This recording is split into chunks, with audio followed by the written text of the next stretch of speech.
When we speak of the demons of our nightmares, our imaginary friends, voices we hear, etc., we know they're just that.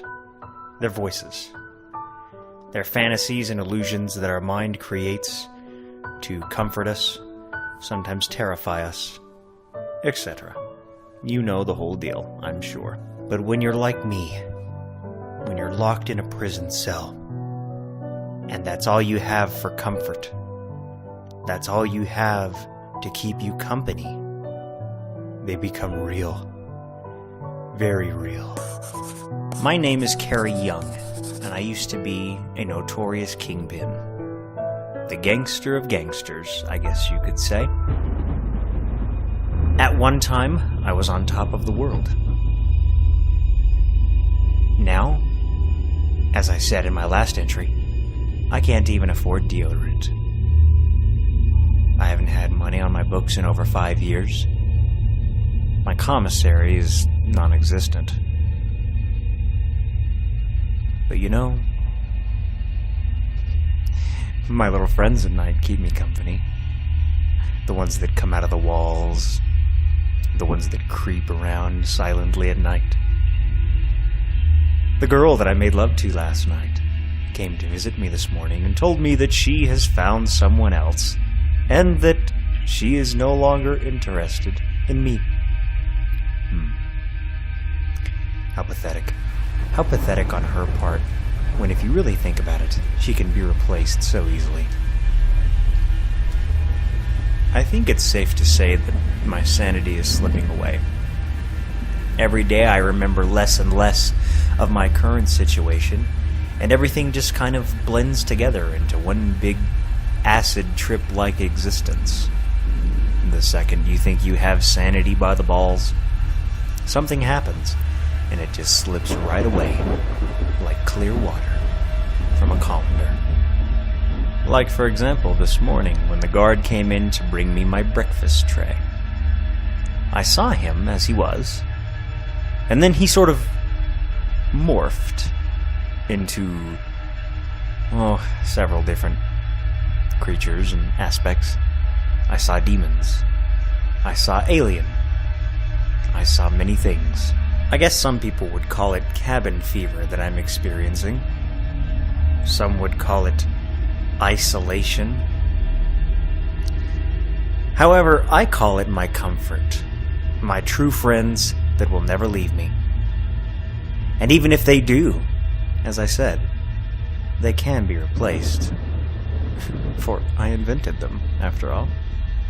I beg any guard I see. I ask anybody I can to keep me updated on what's going on in the world today, but nobody will tell me.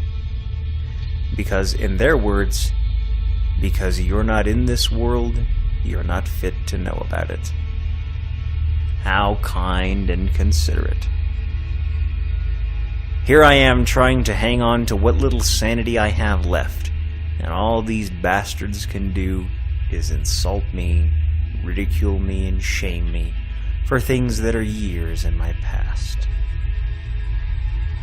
I would say,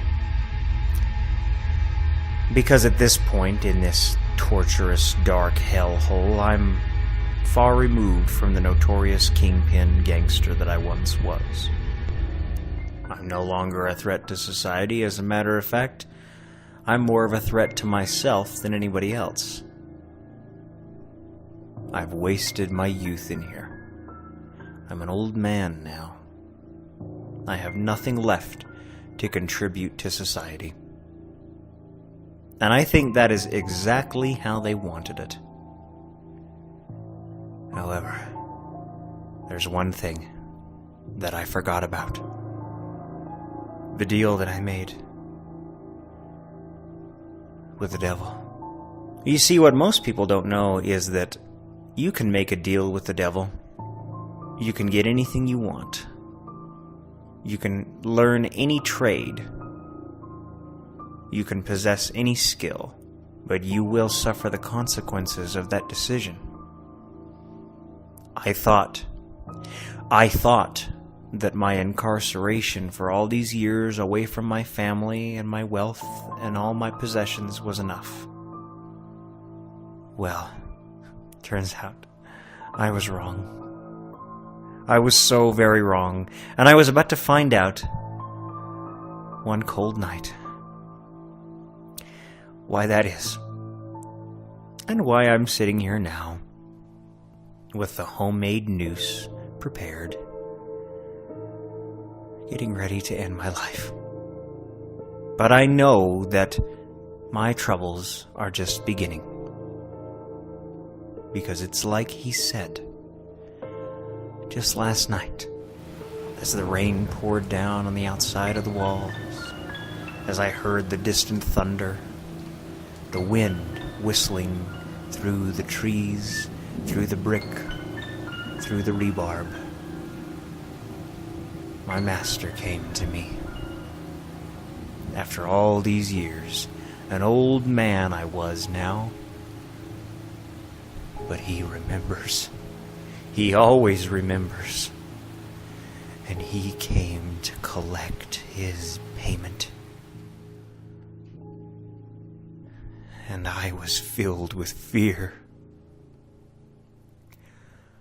This is my judgment. I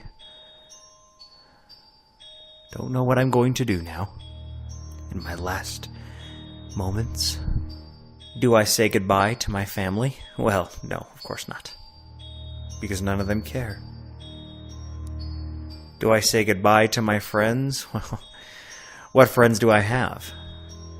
Oh, sure, I've befriended a guard here and there, but they come and they go. They move on with their lives and their families, or whatever it is they do outside of these walls when they're not serving their community.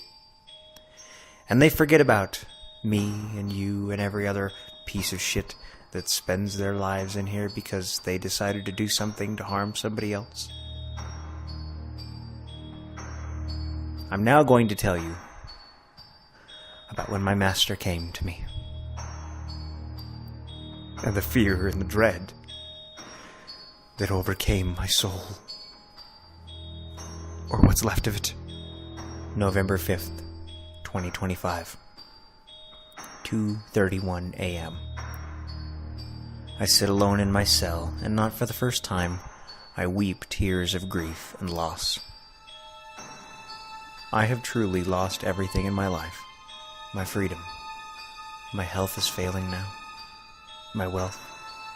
Everything. I have nothing left to contribute. I hear the rain outside. I pray to God once again, but he doesn't hear me. I'm a sellout, after all. I made mistakes, and I paid for my crime, and I'm doing my time, although my time has just started. My creatures, my friends, my girl, my everything have all receded into the walls for the night. My girl was the last one to leave, telling me, "I love you, Carrie, and I will never forget you. Until next time, my love," as she slips into the brickwork and the rebarb. I can't help but think, gosh, it must be very uncomfortable in there. And then, as I turn my head toward the wall and once again count the little dots in the mortar, a light flashes.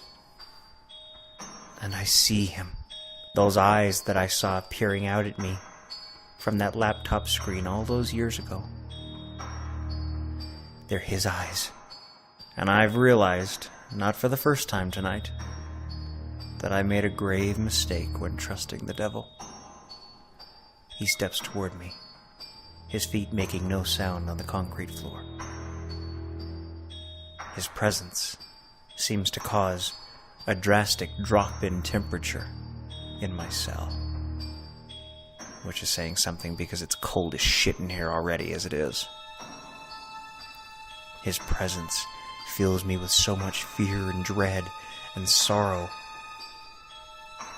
that I just want to duck under my covers and hide my face from him. But he sees all. He knows all. I can't hide from him. "Hello, Carrie," he says. His voice, unlike last time, is very businesslike, very official, professional. Something you would expect to hear out of some attorney, I guess. "Carrie, my boy, let's get down to business," he says.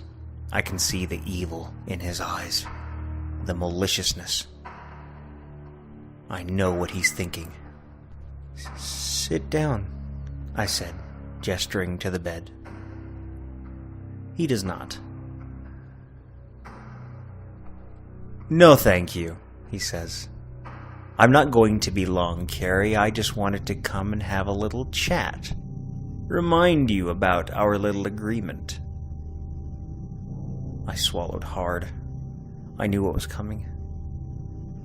"Carrie, I always collect.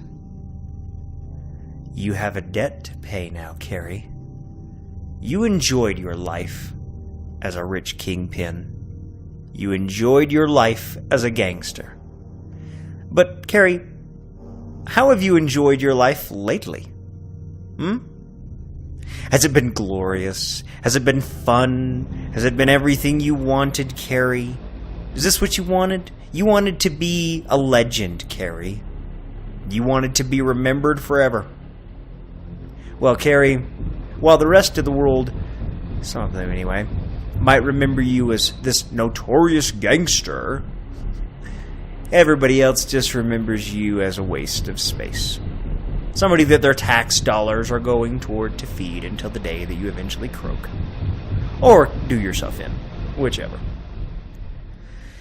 Now, Carrie, here's the thing, son. I always collect what is mine. And I have come tonight for what is mine. Carrie, I know what you're thinking. I know what you're planning. And that's okay, Carrie, you do that. But do remember one thing, Carrie. Your soul is mine. When you made that deal with me to be a notorious gangster and a rich kingpin, a pimp, and all these other things, Carrie, you signed away your soul to me. And what that means, Carrie, is you've just cost yourself eternity. Oh, but it's not what you're thinking. How does he know what I'm thinking? He continues. It's not what you're thinking, Carrie, because you see, the scriptures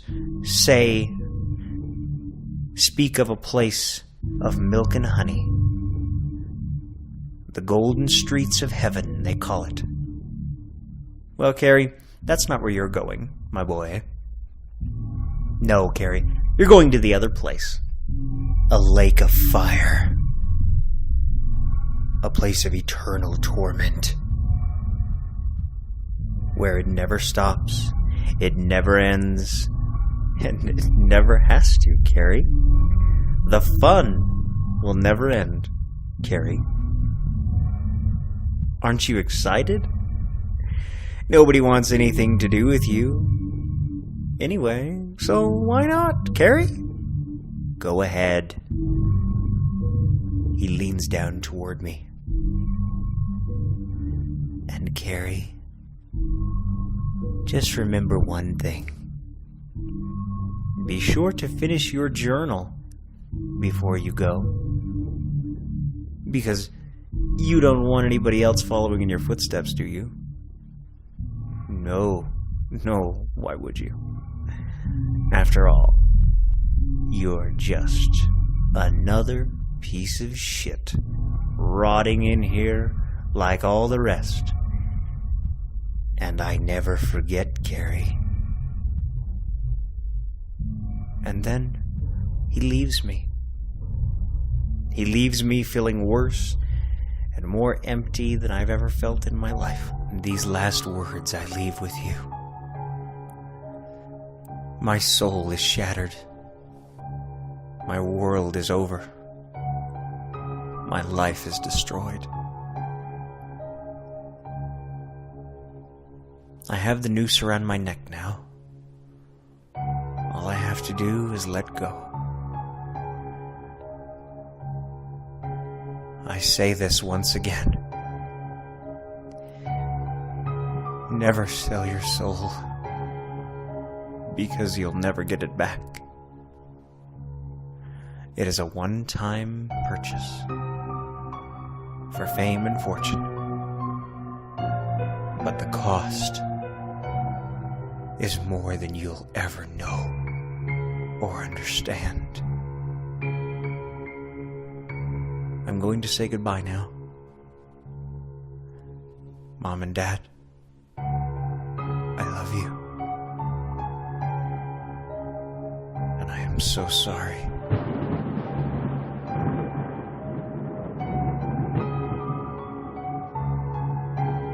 Hi everyone, this is Casey. If you like my creepypastas, you can follow me on Twitter at Casey3355. That's capital CASEY 3355.